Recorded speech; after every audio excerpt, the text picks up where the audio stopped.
Boa noite, pessoal. Tudo bem com todo mundo? Como que foi de feriado? Então, agora nós vamos voltar, né, com a corda toda aí, tá?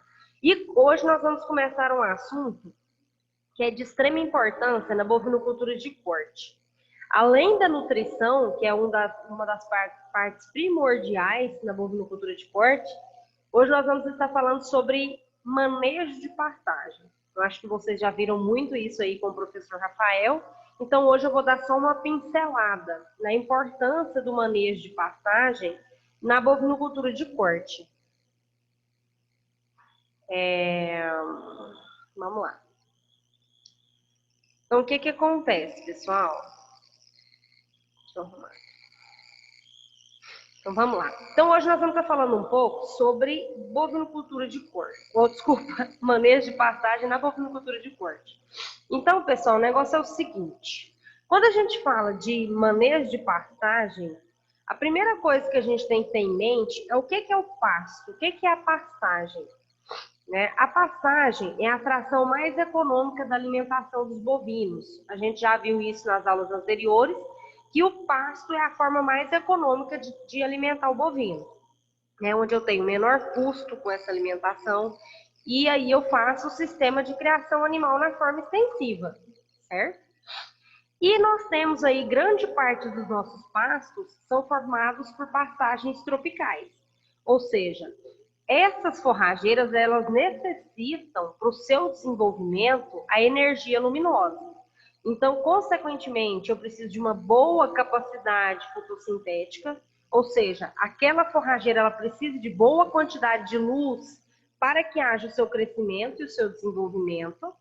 É necessário também que eu tenha uma boa distribuição, como a gente até viu, né? A gente assiste muito isso aí nas palestras, a gente foi lá no IPC, então a gente vê o quê? Que a pastagem ela é extremamente importante não só na alimentação do animal, mas também a cobertura do solo é de extrema importância, porque faz com que evite processo de erosão, lixiviação de nutrientes do solo. Então, é extremamente também eu tenho uma boa distribuição da forrageira, tá? Outro cuidado que eu tenho que ter muito observado é a fisiologia da planta, né? As condições daquela forrageira. Se eu tenho uma forrageira tropical, consequentemente, elas são mais produtivas em climas temperados, tá? Então, cada forrageira, ela vai se adaptar de acordo com o sistema que eu tenho, tá? É necessário que sempre, quando eu for trabalhar com bovino, ou independente de qualquer espécie animal, a primeira coisa que eu tenho que ter em mente é que os meus pastos, eles têm que ser bem formados, tá?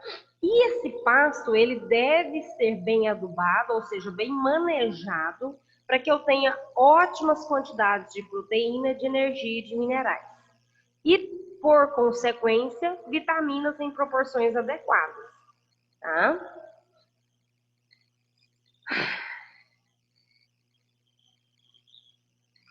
Uma das coisas que mais acontece é uma pergunta que a gente faz muito, é de que maneira você maneja os pastos? De que maneira nós manejamos os nossos pastos, né?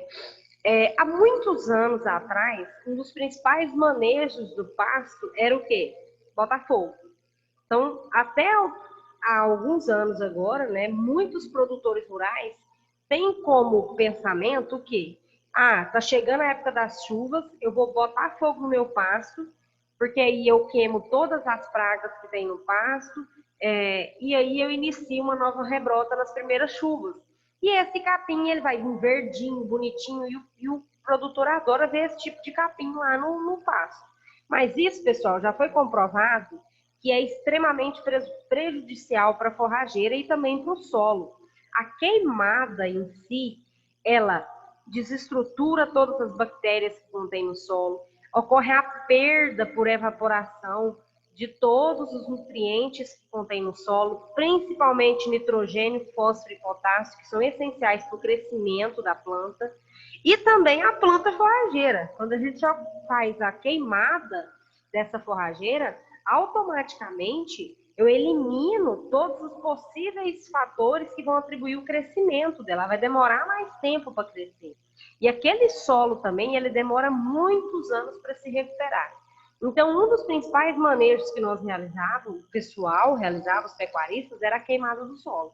Hoje a gente sabe que botar fogo é crime ambiental, né? Outro processo que fazia-se também com o manejo do solo e que é o ideal se fazer hoje, ao invés de botar fogo, fazer um manejo adequado da pastagem, né? Ou um novo plantio da semente da forrageira que seja feita a lanço, ou uma calcareação, ou uma adubação.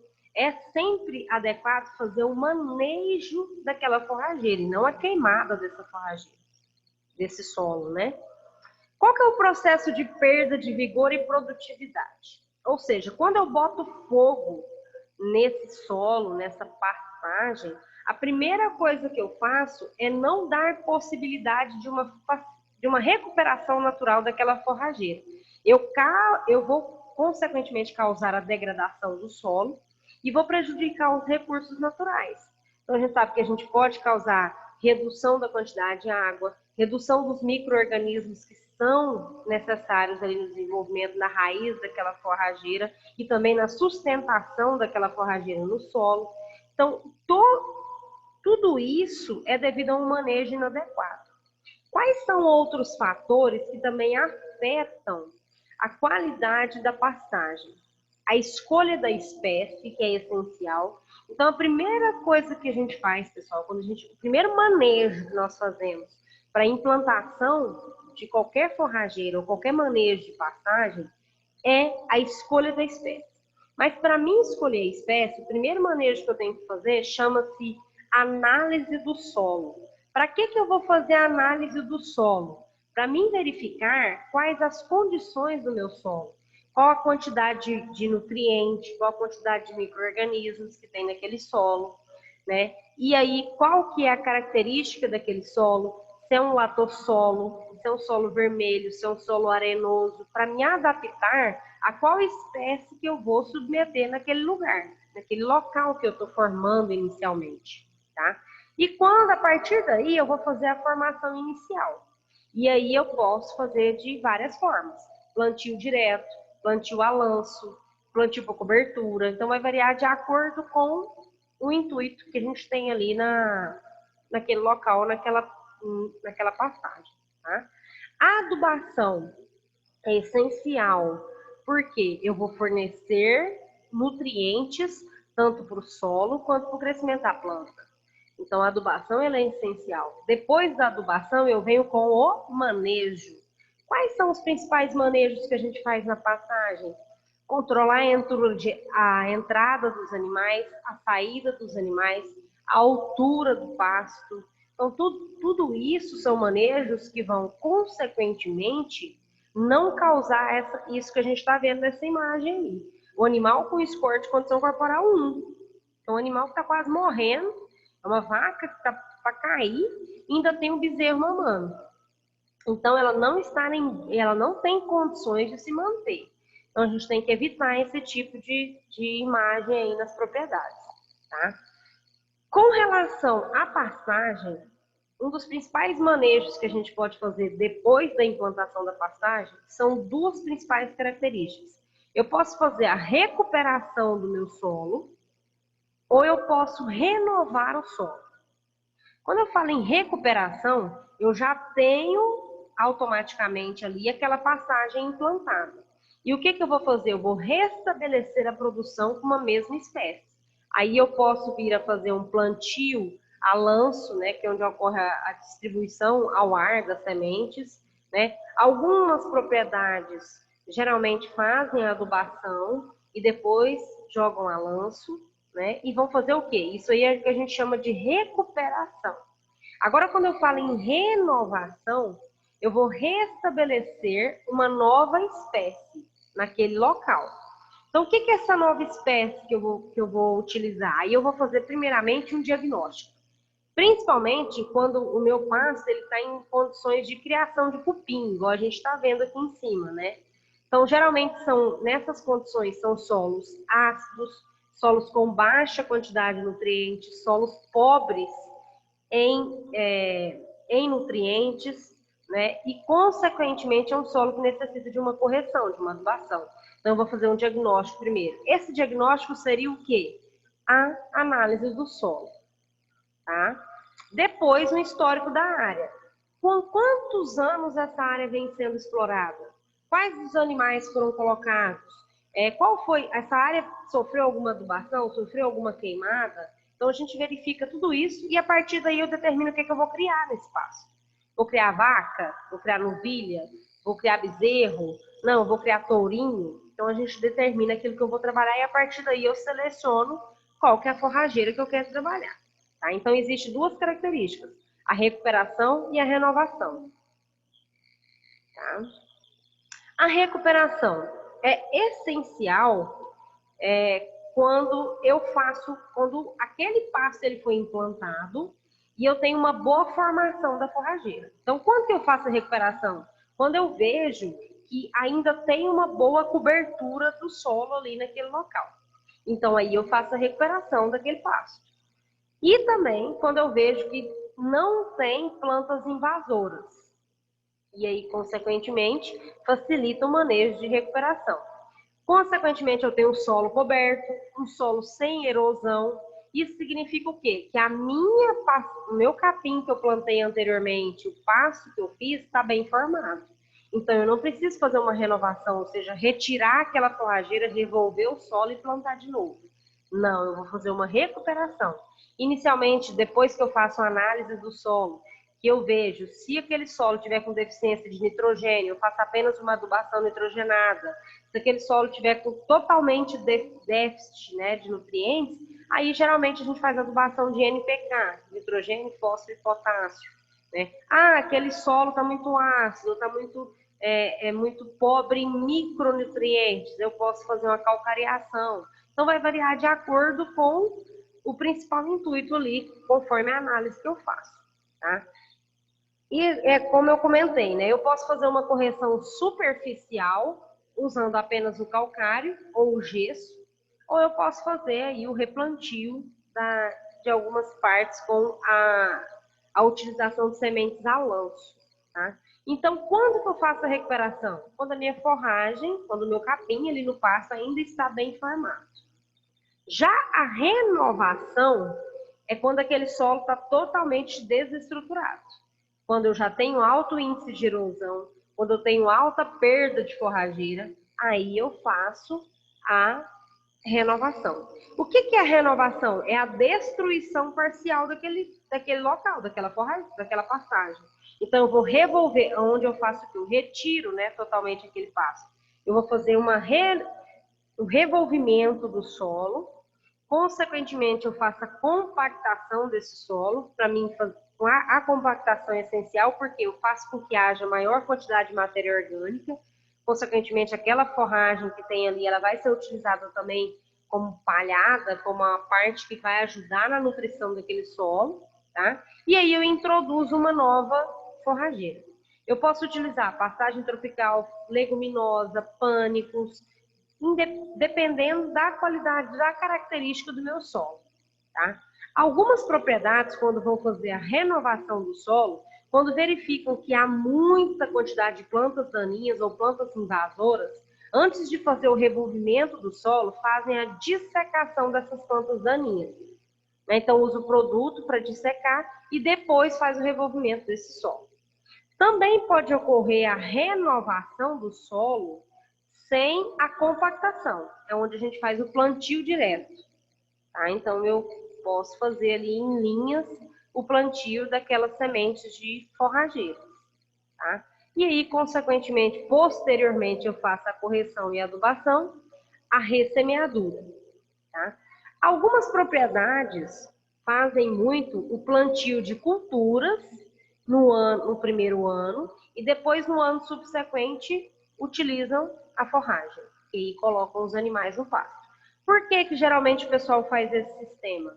Porque a própria cultura, por exemplo, o milho, o milheto, o sorgo, a soja, na colheita vai sobrar muito o quê? Muita palhada. E essa palhada ela vai auxiliar ali na produção, na alta produção de matéria orgânica, na melhora da qualidade do solo, para depois eu fazer o plantio da forrageira. O que hoje vem sendo feito é o plantio direto, consorciado com a cultura e na mesma linha ou na linha ao lado, uma forrageira. Por quê? Quando eu faço a colheita da cultura, aquela forrageira ela já se restabelece. E aí, consequentemente, eu já posso colocar o gado logo após quando eu faço a colheita da cultura, né? Do milho, do sorgo. Então, essa renovação, ela é, vamos dizer, a destruição de tudo que foi colocado e é feito um novo plantio, né? E isso, gente, a renovação a gente faz quando o solo realmente está em alta situação de degradação. Aí eu faço essa renovação. No entanto, a maioria das vezes, só uma recuperação do pasto já auxilia na rebrota aí da pastagem sem tanto custo de produção, né? Quando a gente fala nessa renovação, né, o que acontece? Geralmente, a gente tem uma distribuição total da vegetação e eu tenho um estágio mais avançado de degradação daquele solo. Geralmente, o solo está mais descoberto, eu tenho plantas invasoras. Um dos grandes problemas que a gente encontra hoje no nosso solo são cupins e formigas, principalmente em solos ácidos e solos de baixa fertilidade. Geralmente solos que estão sem compactação e com problema de erosão. Erosão todo mundo sabe, né, gente? É quando ocorre o quê? Por qualquer chuva ou qualquer desestruturação do solo, ocorre as erosões, a abertura, a rachadura no solo. E isso faz com que a forrageira ela seja levada pela enxurrada, pela chuva, as raízes quebram, perde-se a força dessa planta e ela não consegue se restabelecer. Então, isso é extremamente prejudicial. A mesma coisa é a compactação do solo. Aquele solo que não tem compactação, a raiz ela não consegue se fixar. E aí tem muitas perdas de nutrientes e também perda de cobertura do solo. Tá? Geralmente, a recuperação ela é feita também para manutenção da espécie naquele local. No entanto, como eu até comentei anteriormente com vocês, o custo para fazer uma renovação é mais caro. Tá? Desculpa. O custo para fazer uma renovação é mais caro. Tá? Por quê? Porque eu tenho que fazer uma melhor adubação, uma incorporação de corretivos, né, o calcário ou o gesso, ou dependendo da região que eu estou, eu tenho que utilizar um calcário calcítico, um calcário dolomítico, dependendo da situação, da exigência ali do solo. Então, isso vai variar muito de fazenda para fazenda. Mas o custo é mais elevado quando a gente se compara com a recuperação. Tá? Eu posso fazer o plantio em uma única linha ou consorciada, como eu já falei. Geralmente a gente faz a cultura e o plantio da forrageira junto, para quando eu fazer a colheita da cultura, já restabelece a forrageira. Tá? Geralmente, pessoal, isso aqui eu já até comentei com vocês, então geralmente, quando esses pastos estão em condições de máxima degradação, eu faço o plantio da cultura intermediária. Então, a gente sempre faz o preparo do solo, né? Então, eu utilizo, por exemplo, uma cultura um ano anterior e depois eu faço a implantação da forrageira. Principalmente por causa disso aí que vocês estão vendo na foto. É palhada. Então, eu vou preparar o solo para estar recebendo uma nova cultura. E isso é extremamente importante aí no momento, tá? Com relação aos tipos de solo, quais são os tipos de solo que nós temos que são encontrados no Brasil? Acho que vocês já devem ter até visto aí com o professor Rafael. Então, nós temos os tipos de solo arenoso, solo argiloso e solo misto. Tá? Na nossa região, a gente encontra muito o solo argiloso, vermelho, ou que a gente chama de latossolo, que é um solo mais estruturado, com maior fertilidade. Tá? Então vamos lá. Quais são os tipos de solo que nós temos? Arenoso, que tem uma fertilidade boa, são solos geralmente mais frágeis. Então, consequentemente, se eu não utilizar uma forrageira uma raiz um pouco mais profunda, tem uma maior dificuldade de estabelecimento, né, de compactação do solo. O solo argiloso, ele já é um solo ao contrário do arenoso, é um solo mais estruturado e que tem uma boa fertilidade também, desde que bem manejado. Então, é um solo mais estruturado. Então, por isso que nas nossas regiões, como a gente tem mais solo argiloso, a gente utiliza muito forrageiras mais rasteiras, que não tem tanto enraizamento profundo. Por quê? Porque o solo ele já é um pouco mais estruturado, mais compactado, tá? E existem regiões que têm solos mistos, ou seja, um pouco arenoso e um pouco argiloso. A fertilidade é relativamente média e a composição desse solo vai variar de acordo com a região em que se encontra. Tem algumas regiões que têm maior proporção de areia e algumas regiões maior proporção de argila ou de pedregulhos, tá? Basicamente, pessoal, quando a gente fala de solo, o principal fator que interfere no solo é o homem. Depois do homem, nós temos o clima, que é um dos fatores que a gente não consegue controlar. Então, a gente tem as várias intempéries, né? A chuva, alta quantidade de insolação, baixa umidade, alta quantidade de chuvas. Então, tudo isso pode vir a interferir na qualidade desse solo, tá? E o principal critério que nós temos que ter é essa relação aqui, ó. Solo, que tem que fornecer todos os nutrientes adequados, para que eu faça um bom pasto, ou seja, que eu faça um plantio de uma boa forrageira e que o animal consiga absorver o máximo de nutrientes daquela forrageira que eu estabeleci naquele local, tá? Então, existe uma grande relação entre esses fatores, tá? Outra categoria que influencia muito na qualidade da pastagem é o animal. A gente sabe que o animal ele tem ação direta sobre o pasto, principalmente porque ele vai ter o pisoteio, ele vai consumir aquela forrageira. E de que forma que a gente maneja o animal para não degradar tanto o pasto? Variando a taxa de lotação. Então, eu posso fazer também a criação de diferentes categorias, ou seja, criar vacada, criar bezerros, ou apenas fazer o processo de recria, cria, engorda, ou só engorda, vai variar de acordo com a propriedade, tá? Por quê? O animal, ele realiza muito pisoteio. Ele vai pisotear muita pastagem, ou seja, naquele pasto que geralmente eu coloco o animal, 50% daquela forrageira é perdida por pisoteio. Então, o animal, ele consome, ele tem um pastejo intensivo, sim, mas grande parte do dia que ele fica ali na forragem, ele também está pisoteando aquela forrageira. Então, 50%, por exemplo, se eu coloco ali 8 vacas em 1 hectare, 50%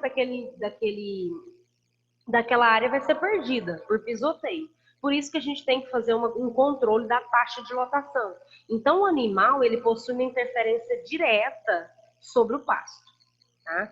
Como vocês podem ver aqui nesse exemplo que eu tenho para demonstrar para vocês. Observem isso aqui para vocês verem, tá? Então, nós temos aqui, ó, como todo mundo já sabe, já conhece, o que é a unidade animal? Unidade animal equivale a um animal, que pesa 450 quilos de peso vivo, ou seja, equivale a uma vaca ou um animal, tá? Então, eu tenho aqui, ó, por exemplo, 1 hectare. Nesse 1 hectare, eu vou colocar 6,3 animais. Eu tenho aqui também 1 hectare, eu vou colocar 6,3 animais. Vamos pôr aí, 6 animais, tá? Aqui, eu vou colocar animais de recria. Tá? Vou colocar 10 animais. E aqui eu vou colocar animais de engorda, que são bem mais pesados. Então, eu vou colocar 6 animais. Então, aqui esses animais têm 470 quilos. Aqui esses animais têm 285 quilos. Por que, por exemplo, tem uma diferença muito grande na quantidade de animais aqui? O que acontece? Diferença de peso. Então, por exemplo, aqui nesse local, em 1 hectare, eu estou fazendo a criação de animais de recria. São animais mais leves, são novilhas. Então, eu posso colocar um número maior de animais e deixar aqui por no mínimo 1 a 2 dias de pastejo. Agora, já animais de engorda, eu tenho que colocar menor número de animais, porque eles vão pisotear mais o solo, eles são animais mais pesados, vão consumir mais. Então, eu tenho uma perda muito maior de pasto aqui do que onde eu tenho maior número de animais. Por quê? Devido à relação de peso desses animais. Tá? O ideal é que sempre a gente faça também o cálculo aqui para verificar a quantidade de animais adequada também. Tá? Essa quantidade de 6 animais, dependendo do capim, dependendo da situação de degradação daquele solo, a gente pode reduzir bastante esse número de animais. Quando a gente fala de compactação do solo, isso aqui que eu estou falando para vocês, ó. Essa foto aqui representa muito isso. Então, o que significa isso? O animal, ele auxilia também na compactação do solo. Então, quanto maior o número de animais eu coloco para pastejar, maior ele vai compactar o solo. Isso é interessante? Por um lado, sim. Mas vocês concordam comigo? Se eu tenho lá 1 hectare e eu coloco 15 animais, o que vai acontecer com esse solo? Eu vou ter maior quantidade de perda de forrageira. E eu posso vir a desestruturar esse solo também, se ele não tiver uma boa cobertura de forragem. Então, o próprio bovino, ele faz uma compactação do solo. Então, por isso que a gente tem que ter um cuidado também no número de animais que eu estou colocando naquele pasto. Geralmente, pessoal, o que acontece? A gente até conversou sobre isso aqui, eu acho que, não, os meninos veteranos que viram isso aqui, os novatos não, tá? Em relação ao consumo médio da forragem. Então, quantos por cento que uma vaca consome por dia? Então, uma vaca, em média, ela vai consumir 2% do peso vivo. Então, como que a gente sabe quanto uma vaca consome? Você vai pegar o peso daquela vaca, geralmente é 2 a 2,5%, tá? Você vai pegar, por exemplo, o peso daquela vaca e multiplicar por 2,5%. Vamos supor, uma vaca de 450 quilos, multiplicado por 2,5 vai dar em média aí 11,2 quilos de capim por dia, tá? De matéria seca. Então, geralmente uma vaca, ela consome 11 a 12 quilos de pasto. Então, eu tenho aqui, qual é o consumo médio de forragem do animal? Então, um bezerro, por exemplo, ele ingere 3 quilos de matéria seca, tá? Aí a gente fala aqui que equivale a 12 quilos de pasto, porque a gente transforma isso em matéria verde, né? Então, quanto que o animal vai consumir ao dia, né? No dia todo. Uma vaca, por exemplo, de 9, ela vai consumir em média aí 9 quilos de matéria seca. Então, a gente multiplicar durante os 2 períodos do dia, de manhã e à tarde, ela vai consumir aí 30 quilos de pasto. Então, geralmente, pessoal, uma vaca, ela come 2 vezes mais do que um bezerro. Isso a gente sabe, né? Devido ao peso, devido ao tamanho, devido à exigência. Então, o que a gente tem quanto a isso aqui? É o que a gente chama de categoria animal. Eu tenho uma forragem muito rasteira e eu não tenho condições de colocar touros para pastejar aquela forrageira, porque ela está muito baixa. Então, eu tenho que colocar o quê? Bezerros ou novilhas, que eu sei que são animais que não têm um alto consumo. Mas eu tenho um pasto que já está passando da altura do ponto. Então, eu posso colocar vacas e bois, ou touros, né? Porque são animais, geralmente, que têm uma alta quantidade de consumo de forragem, tá? Outro fator que afeta muito a forrageira, a qualidade da forrageira, é o clima. Então, a gente sabe que a gente tem alta temperatura, e dependendo do período, por exemplo, a gente sabe que nós temos 2 períodos bem distintos, né, de produção da forrageira. Então, nós temos período seco e período das águas. No período das águas, é o período que tem maior crescimento, maior desenvolvimento da forrageira. Por quê? Nós temos alta quantidade de água e também alta temperatura. E alta umidade, que favorece o crescimento da forrageira.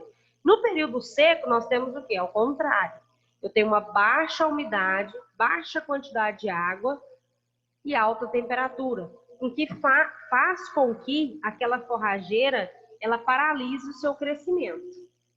mesmo a gente tendo uma alta quantidade de luz, que é o sol, né? Que a gente sabe que a forrageira precisa de luz para realizar a fotossíntese e crescer. Mas se ela não tem água, que também é um nutriente primordial, e umidade, ela também não vai crescer. Então é um período que ela faz o quê? Ela interrompe o seu crescimento, ela paralisa o seu crescimento. Então, quando a gente fala de produção de pasto, isso aqui é uma figura que nós já temos uma noção dela, né? A gente tem aqui, ó, janeiro, fevereiro, março, abril, setembro, né? Então, o que isso significa? Nós temos o período das águas aqui, o período seco e depois começa o período das águas de novo. Então, nós temos aqui, nesse período das águas, geralmente vai outubro, novembro, dezembro, janeiro, fevereiro e março, nós temos uma alta produção de forrageira. Quando chega aí abril, maio, junho, julho, essa forrageira vai acontecendo o que com ela? Ela vai tendo um declínio muito brusco de crescimento, porque ela vai paralisar o seu crescimento. E quando começa o período das águas de novo, ela aumenta a sua produção de pasto novamente. O que não muda é a exigência animal. Então, o que isso significa aqui nesse quadro? O que eu quero mostrar para vocês? Que quando a gente trabalha um manejo adequado da forragem, se eu consigo fazer com que nesse período aqui, no período seco, essa forrageira ela não tenha essa queda tão grande de crescimento, né? Ou seja, que jeito que eu faço isso? Com manejo de rotação de pasto. Então, e também eu posso fazer processo de irrigação, renovação desse pasto, porque eu faço com que esse pasto, por mais que ele esteja aqui no período seco, ele vai ter quantidade de nutrientes adequadas para o animal. Então, o que eu quero dizer com isso? A exigência do animal, ela não muda muito. Então, se eu tiver uma forrageira, uma boa quantidade de forragem para me fornecer para aquele animal, eu consigo manter uma boa saúde e um ganho de peso do animal. Então, eu mantendo o manejo adequado da forragem, eu consigo ter uma boa produção do meu bovino. Tá? Qual que é o melhor pasto que eu posso utilizar? Aí vocês me perguntam, professora, qual que é a melhor forrageira que eu posso utilizar? Isso vai variar muito de acordo com o sistema que você utiliza.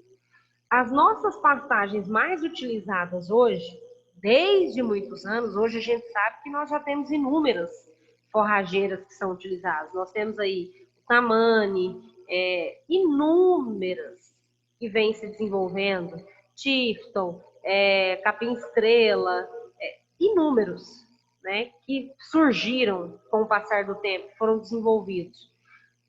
Igual a gente viu lá no ITC, o Tamani, que está tendo uma resposta muito boa. Então, o que acontece? O que a gente tem que observar? Que quanto melhor a forrageira que eu quero utilizar, por exemplo, a gente tem então Mombaça, MG5, Braquiarão, MG4.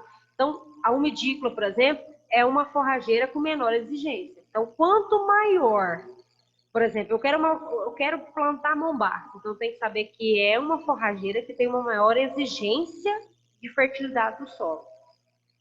Então, não adianta eu querer plantar um Mombaça na minha fazenda que tem fertilidade baixa, porque ela não vai expressar o seu alto potencial de crescimento de produção, tá? O que eu tenho que fazer primeiro? Manejar meu solo. Então, quanto maior, melhor a minha forrageira, maior ela é exigente quanto à fertilidade do solo, maior ela tem uma produção de pasto, consequentemente, maior vai ser o ganho de peso do animal e maior o ganho por área. Só que eu tenho que ter em mente que eu vou ter o maior custo de manutenção dessa forrageira. Tá? Então, quando a gente fala de fisiologia da planta, o que a planta tem aqui que é essencial para o animal? Como que funciona o pasto? Então, a gente tem aqui, ó, a forrageira, ela tem a raiz, o talo e as folhas. O que o animal gosta de consumir aqui? O perfilho, né? Principalmente as folhas. Por quê? É mais fresco, mais fácil de digestibilidade, o animal se interessa por um alimento mais fácil de digerir, tá? Quando a gente fala da planta, é essencial que eu maneje uma planta com o mesmo tamanho, né, com a mesma altura, para quê? Para que ela realize o processo de fotossíntese. O que é a fotossíntese? Acho que todo mundo aí já estudou biologia, sabe o que é. É o processo onde aquela forrageira ela captura e absorve a luz do sol para ocorrer a produção de energia. Então, ela absorve o sol e utiliza para a formação de energia para a planta, para o crescimento da planta e também, consequentemente, vai fornecer energia para o crescimento do animal, né? Então, para que serve essa energia? O pasto utiliza essa energia para o seu crescimento e também para fornecer os nutrientes para o bovino. Quais são os principais nutrientes que eu tenho na parede dessa parede aqui, dessa folha, dessa planta, e no talo também, né? Então, nós temos celulose, aqui nós temos celulose e hemicelulose, e aqui no talo nós temos a lignina, tá? Então, ela vai absorver a fotossíntese, absorver a luz, realizar a fotossíntese para que haja a produção desses principais nutrientes que são essenciais para a produção de energia do bovino.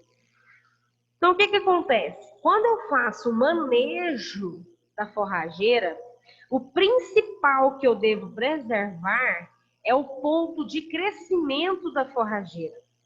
Principalmente aqui, ó, na base do talo, que é onde ocorre, que a gente chama de barriga do pasto. É nesse local que ocorre a sustentação do pasto.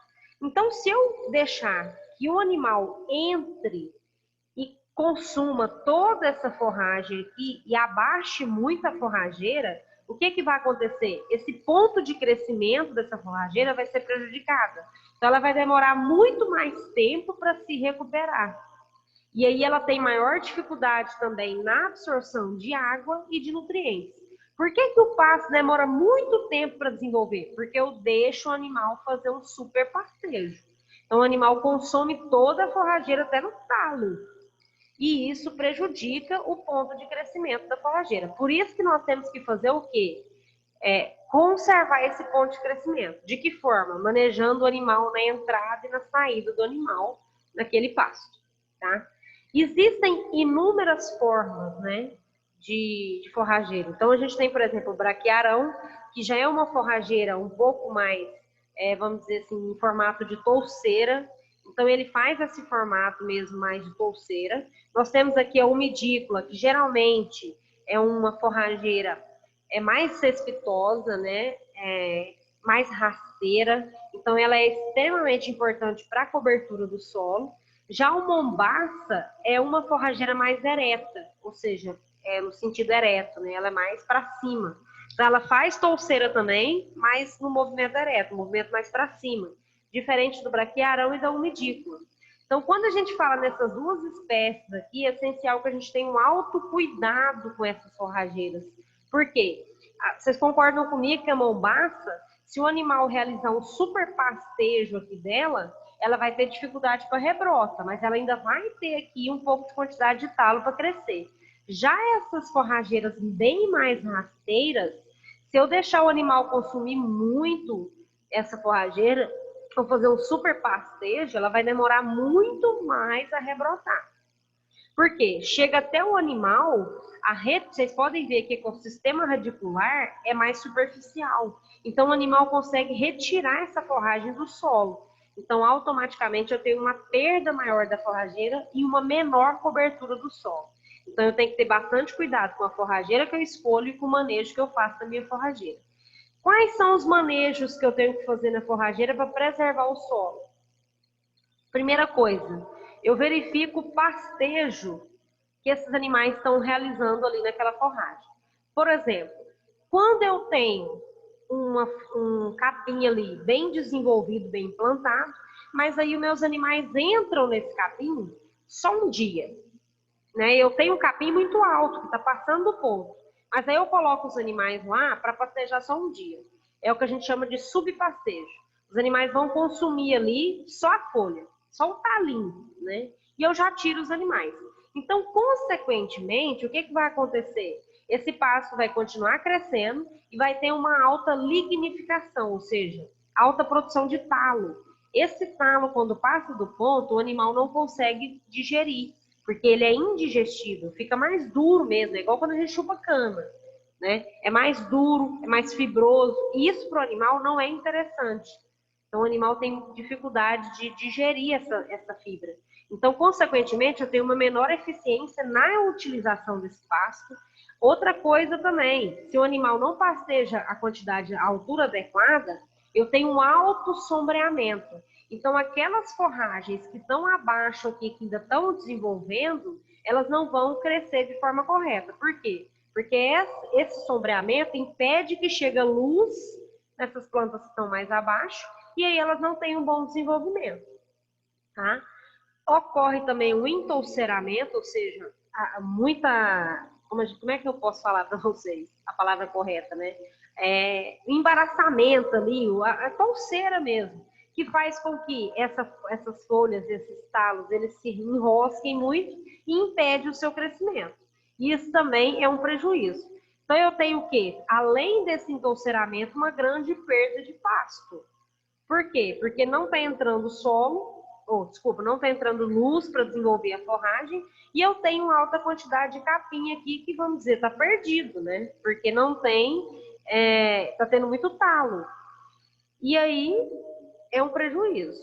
Além disso, eu tenho uma perda na qualidade nutricional, e se o animal ele está consumindo pouco, ou se ele vai consumir uma forragem com baixa digestibilidade, o que vai acontecer? O animal vai ter um baixo ganho de peso, ou seja, menor produção de carne. E, consequentemente, se eu deixo esse pasto passar muito do ponto, eu tenho uma dificuldade de corrigir a altura dessa pastagem. Então, o ideal é que eu deixe o animal pastejar até na altura adequada daquela forrageira que eu estou utilizando. Outro problema, que é um dos grandes problemas dos nossos sistemas de produção, é o superpastejo. O que é o superpastejo? Eu já pego e coloco 50 animais em 10 hectares e deixo ali por 30 dias, um ano, que é o que mais acontece. Então é o superpastejo. O animal ele pasteja tanto aquela forrageira que ela vai chegar lá na raiz. Então, o que isso acontece? Eu tenho maior prejuízo na rebrota, ou seja, eu quebrei aquele ponto de crescimento da forragem que a gente viu lá atrás, né? Eu tenho uma queima das reservas, que os fazendeiros, os proprietários conhecem muito, que é o que a gente chama de graxa. O que isso significa? Eu acabei com todas as reservas daquela forrageira. O animal está comendo, está lambendo terra, porque já não tem mais nada de forragem, tá? Consequentemente, o solo ele fica mais suscetível à erosão. Ocorre muito a lixiviação dos nutrientes. O que é a lixiviação? É a perda que ela, por qualquer problema que tenha no solo. Por erosão, esses minerais vão sendo carreados. Se chove, consequentemente também leva esses nutrientes pela enxurrada. Por quê? Porque o solo não tem cobertura, então esses nutrientes eles ficam mais expostos. Então ocorre mais perda desses nutrientes. A planta também fica mais debilitada, consequentemente demora muito tempo para rebrotar, e aí eu tenho maior infestação de plantas daninhas e de pragas. Por quê? O que protege o solo é basicamente a forragem. Então, ela vai fazer uma cobertura do solo, ela vai fazer a estruturação do solo. Então, quando eu tenho um super pastejo, eu tenho um alto prejuízo. E qual que é o pastejo ótimo? O pastejo ótimo é de acordo com a altura de entrada e saída do animal, de acordo com o tipo de forragem que eu utilizo. Então, quando eu faço um pastejo ótimo, por exemplo, eu tenho ali um capim tanzana e mombaça. O animal tem que entrar nesse capim com 60 centímetros e sair com no máximo 40 centímetros. Então, o que isso significa? Que com 40 centímetros eu vou ter um pastejo ótimo. Então, o animal vai pastejar no ponto ótimo, ele vai consumir uma boa quantidade de folha e ele não vai prejudicar o ponto de crescimento da forragem, vai dar um período de descanso para ela, que é o ideal. E aí, com isso, eu tenho uma maior eficiência de uso do pasto, eu tenho uma boa condição de rebrota, uma baixa proporção de solo descoberto, as raízes também ficam bem estabelecidas, porque o animal não está arrancando ali, não está consumindo bem próximo ao chão, eu tenho menor perda do pasto, consequentemente o animal consegue consumir um pasto de boa qualidade e quantidade adequada, e eu tenho uma alta produtividade e vigor. Ou seja, eu tenho uma perenidade do pasto, ou seja, aquele pasto ele vai conseguir ter um processo de rebrota melhor, um processo de implantação melhor. Então, isso é o adequado que a gente faz. Então, o que devemos monitorar? A altura de entrada e saída do pasto, como eu já falei para vocês. Então, vai variar de acordo com a forrageira que eu estou utilizando. Por exemplo, Tanzânia e Mombaça, o animal tem que sair com a altura de 40 a 50 centímetros. O Brisanta já é 30 centímetros, o MG4 25, o Decumbens 20, Dictionary 15, o Tifton e o Porticross, que já são capins bem mais forrageiros, com 15 centímetros, e os Andropógons com 30 centímetros. No caso do Tamani, que é o capim que o pessoal está utilizando bastante hoje, lá no ITC também utiliza, o ideal é que ocorra uma saída dos animais de 30 a 35 centímetros, tá? Mas vai variar muito da altura daquela forrageira que ela está, não posso deixar também passar muito ponto, tá? Ou 35, não, desculpa, 25, tá? Então, o que é o ideal a gente fazer? O que a gente tem que considerar quando eu vou fazer o manejo do meu pasto? Tá? Fazer a estimativa da taxa de lotação durante todo o ano. Então, eu vou planejar o número de animais que eu vou colocar no pasto, né? Então, o que eu tenho que considerar? Que tipo de pasto eu vou utilizar? Eu vou utilizar o MG4, MG5, Tamani. Qual que é o tamanho do pasto? São 10 hectares? 1 hectare? 100 hectares? O que eu vou fazer? Eu vou utilizar cria, recria, engorda ou só engorda? Então, tudo isso eu tenho que fazer. Por quê? Para mim ter estimativa da taxa de lotação. E, primeira coisa que eu tenho que ter é o quê? Planejar alternativas para seca. Então, por exemplo, chegou o período da seca, o que eu vou fazer? Então, eu tenho que pensar, fazer uma suplementação no animal para que ele melhore, absorve melhor aquela forrageira seca, fazer uma rotação do pasto para que o animal dê um período de tempo de descanso para aquela forrageira, né? E aí eu consigo verificar de acordo com a categoria de animal que eu vou utilizar. A evolução do meu rebanho. Eu vou criar animais de descarte, abate, né? Então vou verificar tudo aquilo que tem na minha propriedade. E a partir daí eu vou selecionar qual que é o planejamento forrageiro, qual que é a forragem que eu vou utilizar, qual que é o sistema que eu vou fazer, certo? Quais são os diferentes manejos que a gente pode fazer, por exemplo, quando chega no período seco? Eu posso fazer o diferimento de pastagem. O que é isso? Eu fecho uma área, eu fecho um piquete. Naquele piquete não entra animal. Eu vou deixar que aquele piquete ele chegue a uma altura um pouco mais elevada para depois eu colocar animais. Ou eu posso cortar aquele capim e fornecer como volumoso ali no coxo para o animal. Geralmente a gente faz pastejos diferenciados com capim-elefante ou com cana-de-açúcar, dependendo do tipo de forragem que eu tenho. Consequentemente, eu faço o quê? Esse pasto diferido, eu tenho aí um efeito de estacionalidade. Então, eu sei que a forrageira, ela vai ter um período que ela vai paralisar seu crescimento. Então, eu tenho que ter um pasto ali vedado, que ele vai crescer bem, para me fornecer também para o animal como uma suplementação. Outra forma de suplementação que a gente pode fazer é o quê? Fornecimento de concentrado, né? Mas a gente sabe que fica mais caro, né? Mas eu tenho um ganho de peso melhor. Mas eu vou fazer isso de acordo com o meu objetivo. Se eu quero para engorda, aí compensa eu fornecer o concentrado, não só o pasto, tá? Então, quando eu faço esse pasto diferido, consequentemente eu tenho uma reserva de uma determinada área, eu verifico o período vegetativo da planta, para quê? Para me manter o valor nutritivo dessa planta, e a principal época que eu faço é na época da seca, tá? O que a gente deseja numa forrageira? Essas fotos que vocês estão vendo aqui, ó. Não é lindo ver isso aqui, pessoal? Por quê? É uma forrageira que tem um bom crescimento, e a gente sabe que é uma forrageira que tem uma capacidade de manter o seu valor nutricional. Tá? Então, geralmente, a gente deixa o pasto vedado dessa forma, né? Para que ele esteja verdinho ali, eu só faço o corte, que é o que a gente chama também de capineira. Eu faço o corte e forneço para o animal no coxo, tá? Que é o desejável que a gente tem, tá? Consequentemente, quando eu faço a vedação do pasto, ele vai apresentar uma boa retenção de folhas verdes e menor perda de valor nutricional durante o crescimento. Por quê? Porque não está sendo pastejado, tá?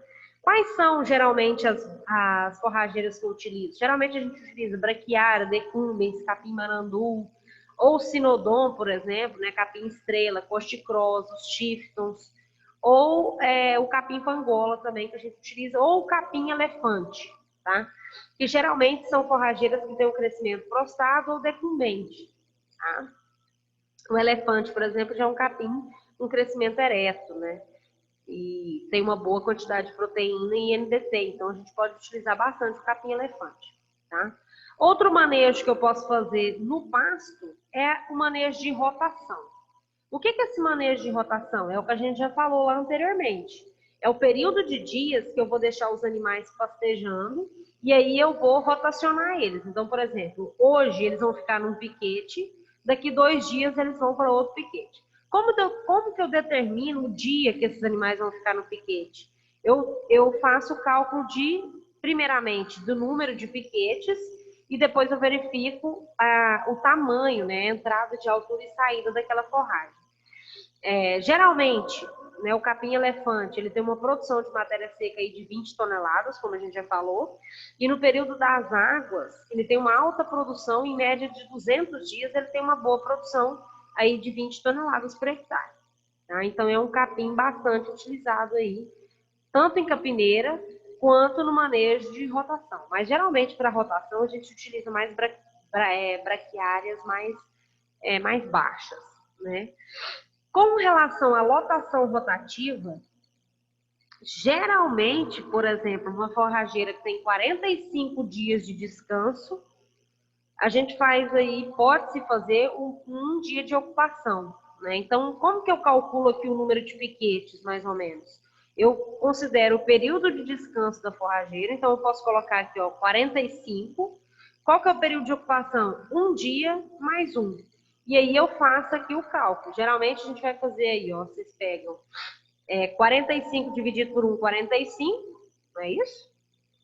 Então vocês fazem 45 dividido por 1 vai dar 45, mais 1 vai dar 46 piquetes. Isso para uma forrageira que eu tenho aí em um dia só de período de ocupação. Mas eu posso mudar isso aí, né, para 2, 3 dias de ocupação. Geralmente a gente deixa em um dia de ocupação quando eu tenho uma área muito grande de pasto. Não é o caso da maioria dos produtores, tá? Outra coisa muito fácil de vocês fazerem também, pessoal, para vocês verificarem a quantidade de animais, a quantidade de dias que vocês podem deixar os animais, é só vocês pegarem o peso do animal e dividir, por exemplo, pela área. Então, por exemplo, você tem uma vaca de 450 quilos e você tem 20 ou 200 hectares. Aí você pega 450, divide por 200, você sabe a quantidade de animal que você pode colocar nos piquetes. Tá? Isso aí vai variar de acordo com cada objetivo, tá? Esse aqui é só um cálculo básico de quantos piquetes eu posso fazer. Mas por que deu 46 piquetes, que são muitos piquetes? Porque eu vou deixar um dia só de ocupação. Então, geralmente, pessoal, são áreas maiores, tá? Então, por exemplo, eu tenho uma área ali vamos supor, de 9 hectares, de 10 hectares, mas eu tenho uma forrageira ali de 50 dias de período de descanso. Aí vocês fazem a conta, né? Se eu tenho uma menor área, é só vocês colocarem um período de descanso maior, um período de ocupação maior, de 3 a 5 dias. Aí é só fazer as contas, 50 dividido por 3 mais 1, a gente sabe a quantidade de piquete. Mas é uma conta muito tranquila, tá? Então, pessoal, era isso que eu tinha para falar para vocês em relação ao manejo de pastagem. É uma coisa bem tranquila. Então, quando a gente vai fazer manejo de pastagem, primeira coisa que a gente tem que ter em mente, que eu posso fazer de duas formas: renovação e recuperação. A renovação, eu vou destruir totalmente aquele solo, renovar totalmente a forragem, fazer um plantio de uma nova forragem, um estabelecimento de uma nova forragem. A recuperação, eu vou fazer o quê? Auxiliar no desenvolvimento daquela forrageira. Eu posso fazer um plantio a lanço, uma adubação e uma correção do solo, tá? E a primeira coisa, quais são os outros manejos que eu consigo fazer na pastagem? Manejo de rotação e o manejo de controle de entrada e saída dos animais, de acordo com a altura do pasto, tá? É uma das formas que a gente tem o controle para manejar melhor o nosso pasto, ok? Era isso, pessoal. Se alguém tiver alguma dúvida, é só me perguntar, tá bom? Obrigada a todos.